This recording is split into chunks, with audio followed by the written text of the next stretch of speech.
vos darei, diz o Senhor. Aleluia, aleluia, aleluia, aleluia. O Senhor esteja convosco. Ele está no meio de nós. Proclamação do Evangelho de Jesus Cristo segundo Lucas. Glória a vós, Senhor. Naquele tempo, os publicanos e os pecadores aproximaram-se de Jesus para o escutar. Os fariseus, porém, e os mestres da lei criticavam Jesus.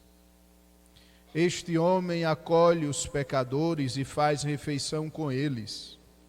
Então Jesus contou-lhes esta parábola. Se um de vós tem 100 ovelhas e perde uma, não deixa as 99 no deserto e vai atrás daquela que se perdeu até encontrá-la? Quando a encontra, coloca nos ombros com alegria e, chegando a casa, reúne os amigos e vizinhos e diz: alegrai-vos comigo, encontrei minha ovelha que estava perdida. Eu vos digo, assim haverá no céu mais alegria por um só pecador que se converte do que por 99 justos que não precisam de conversão. E se uma mulher tem 10 moedas de prata e perde uma, não acende uma lâmpada, varre a casa e procura cuidadosamente até encontrá-la? Quando a encontra, reúne as amigas e vizinhas e diz: alegrai-vos comigo, encontrei a moeda que tinha perdido. Por isso eu vos digo, haverá alegria entre os anjos de Deus por um só pecador que se converte. Palavra da salvação. Glória a vós, Senhor. Estimados irmãos e irmãs, presentes nesta igreja matriz de São José Operário, e aqueles irmãos e irmãs nossos que unem-se a nós através do prestimoso serviço de nossa PASCOM paroquial. Duas atitudes para com Jesus. Uma é a atitude dos pecadores e publicanos. Pecadores e publicanos que todos olhavam atravessado.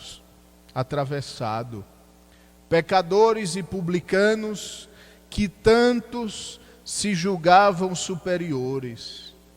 Pecadores e publicanos que, quando passavam pelas ruas de Jerusalém no tempo de Jesus, ouviam alguns elevarem ao céu uma oração que dizia: obrigado, Senhor, porque não sou como eles. Porém, pecadores e publicanos que têm uma atitude para com Jesus de escuta. Eles aproximaram-se de Jesus para escutar o Senhor. Aproximaram-se do Senhor não como quem tem algo a oferecer, mas como quem necessita de Cristo. Mas como alguém que espera ouvir do Senhor algo de diferente, algo que o mundo até agora não lhe disse. Esta é a atitude dos pecadores e dos publicanos.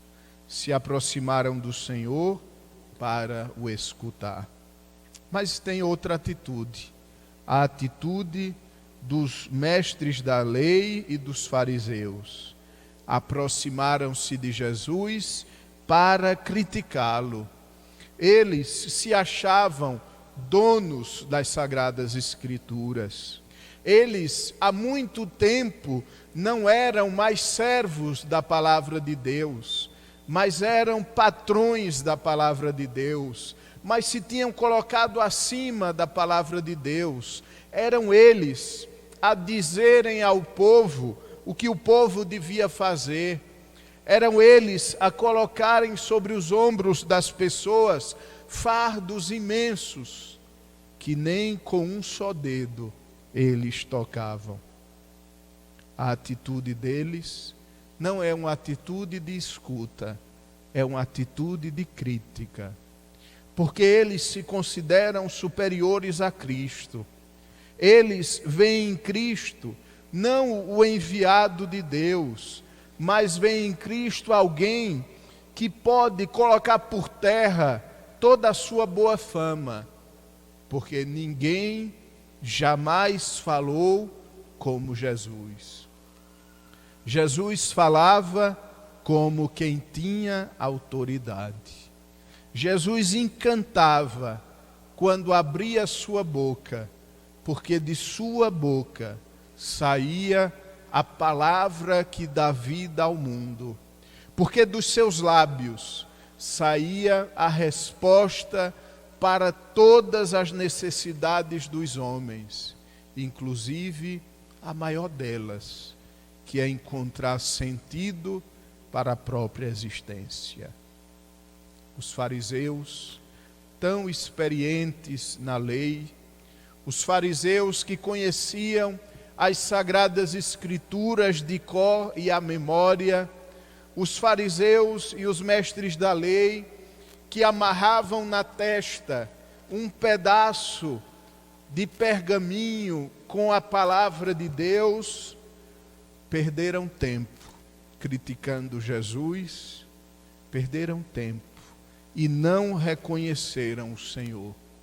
Por isso Jesus chorou no Horto das Oliveiras. Jerusalém, Jerusalém, tu não soubeste reconhecer o tempo em que o teu Deus te visitou. Jerusalém, Jerusalém, quantas vezes eu quis reunir-te, como a galinha reúne debaixo das asas os seus pintainhos. Duas atitudes, uma que não leva a nada e uma outra que pode abrir diante de si o caminho de salvação. Jesus não estava aqui aprovando os pecados dos publicanos e dos pecadores. Jesus estava oferecendo para cada um deles, como oferece para cada um de nós hoje, a sua misericórdia, o seu perdão. E os fariseus e os mestres da lei fecharam a única porta que Deus não pode abrir, a porta do coração. Porém, para uns e para outros, para quem teve a atitude de criticar e para quem teve a atitude de escutar, Jesus conta duas parábolas que retrata a alegria pela conversão, que retrata a alegria por ser reencontrado por Deus, aquele que caminhava por caminhos tortos, sinuosos, que mais cedo ou mais tarde o conduziriam à morte, ao precipício. Para os dois, Jesus revela a alegria de Deus, e não só a alegria do céu, por um só pecador que se converte, do que por 99 justos que não precisam de conversão. Queiramos dar alegria a Deus, queiramos encher os anjos de júbilo, convertendo o nosso coração, convertendo a nossa vida para o encontro do Senhor. Hoje celebramos São Carlos Borromeu, um santo bispo que morreu ainda enquanto tinha somente 46 anos e, no entanto, fez tanto bem à igreja. E ele fez tanto bem à igreja porque ele colocou em prática as normas do Concílio de Trento para a renovação da Igreja. As normas que o Concílio de Trento trouxe para a Igreja depois da heresia protestante que devastou meia Europa. Ele, então, sabendo atualizar na sua diocese, a Diocese de Milão, as normas daquele concílio, renovou toda a Igreja. E das muitas coisas que São Carlos Borromeu fez, gostaria de evidenciar apenas uma: a formação do clero. Que se nós quisermos uma Igreja Santa, a Igreja Santa passa pela renovação intelectual, espiritual e humana do clero. Porque uma paróquia tem a cara do seu pároco. A igreja tem a cara dos seus pastores, que vão diante dela, indicando o caminho. Queremos uma igreja santa, rezemos pelos nossos sacerdotes. E não só, colaboremos com a boa formação dos sacerdotes. Colaboremos, quem sabe, oferecendo aos seminaristas um bom livro, oferecendo aos seminaristas, quando estão de férias, uma formação especial, humana, convidando os seminaristas para estarem em famílias boas, que possam passar para eles valores fundamentais. Mas, sobretudo, colaboremos com o clero, oferecendo a eles um testemunho de vida, que eles possam se guiar a partir dele. Que São Carlos Borromeu rogue por cada um de nós e nos ajude a também nós reformarmos, restaurarmos a pequena igreja do nosso coração. Amém.